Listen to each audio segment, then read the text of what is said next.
کیا واقعی supreme court نے قادیانیت کے حوالے سے کوئی فیصلہ دیا ہے؟ حقیقت کیا ہے؟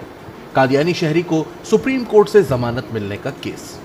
فیصلے کی تفصیل میں جانے سے پہلے کیس کے مختصر حقائق کچھ یوں ہیں۔ ملزم کے خلاف مجموعہ تعزیرات پاکستان کی دفعہ 298، 295 سی اور پنجاب کے اشاعت قرآن ایکٹ کی دفعہ 7 اور 9 کے تحت 6 دسمبر 2022 کو اس وجہ سے ایف آئی آر درج کروائی جاتی ہے کہ ملزم پر الزام تھا کہ وہ قادیانی مذہب کی مشہور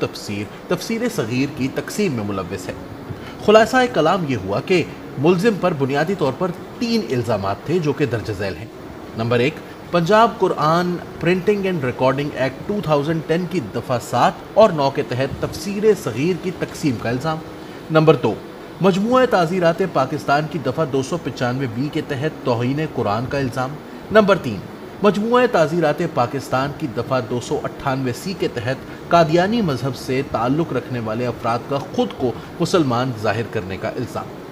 مندرجہ بالا الزامات کے تحت 6 دسمبر 2022 کو ایف آئی آر کے اندراج کے بعد بالآخر ملزم کو 7 جنوری 2023 کو گرفتار کر لیا جاتا ہے، جس کے بعد بالترتیب 10 جون اور 27 نومبر کو ایڈیشنل سیشنز جج اور لاہور ہائی کورٹ سے ملزم کی ضمانت خارج کر دی جاتی ہے، جس کے بعد اس کیس کی ابتدا سپریم کورٹ میں ہوتی ہے اور سپریم کورٹ میں یہ کیس چیف جسٹس قاضی فائز عیسیٰ صاحب اور جسٹس مسرت ہلالی صاحبہ پر مشتمل 2 رکنی بینچ کے سامنے مقرر ہوتا ہے، جس کی تفصیل کچھ یوں ہے۔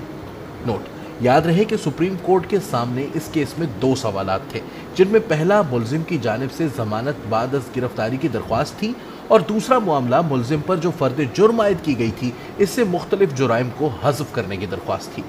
سپریم کورٹ میں اس کیس کی ابتدا ملزم کے وکیل کی جانب سے دلائل سے ہوئی، جو کہ ذیل میں ہیں۔ ملزم کے وکیل نے پہلا نقطہ یہ اٹھایا کہ ملزم کے خلاف 6 دسمبر 2022 کو جو ایف آئی آر کاٹی گئی ہے، اس کے مطابق ملزم پر الزام ہے کہ اس نے 2019 میں تفسیر صغیر تقسیم کی ہے، جو کہ پنجاب کے اشاعت قرآن قانون کے تحت جرم ہے۔ لیکن یاد رہے کہ ایسی کوئی تفسیر تقسیم کرنے پر پابندی 2021 میں لگی ہے، یعنی اگر 2021 کے بعد کوئی ایسی تفسیر تقسیم کرے گا تو وہ جرم کے زمرے میں آئے گا۔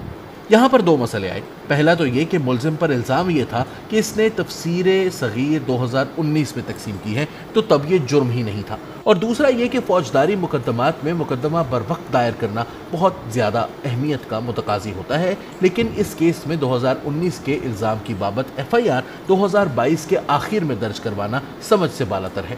اس حوالے سے آئین پاکستان کا آرٹیکل 12 نہایت واضح ہے، جو کہ صراحت کے ساتھ یہ کہتا ہے کہ کسی کو بھی کسی ایسے جرم کی سزا نہیں دی جا سکتی کہ کرتے وقت وہ کام کسی قانون کے تحت جرم کی تعریف میں نہ آتا ہو۔ تو اس لیے چونکہ تفسیر صغیر 2019 میں تقسیم کرنا جرم نہیں تھا، اس لیے پنجاب اشاعت قرآن قانون کے تحت ملزم کے خلاف فرد جرم نہیں عائد کی جا سکتی تھی۔ تفسیر صغیر کی تقسیم کا معاملہ واضح کرنے کے بعد سپریم کورٹ نے بقیہ 2 الزامات یعنی توہین قرآن اور خود کو مسلمان ظاہر کرنے کے حوالے سے ملزم کے خلاف نہ تو ایف آئی آر اور نہ ہی پولیس کے چالان میں مندرجہ ذیل الزامات کے بابت کوئی بات کی ہے۔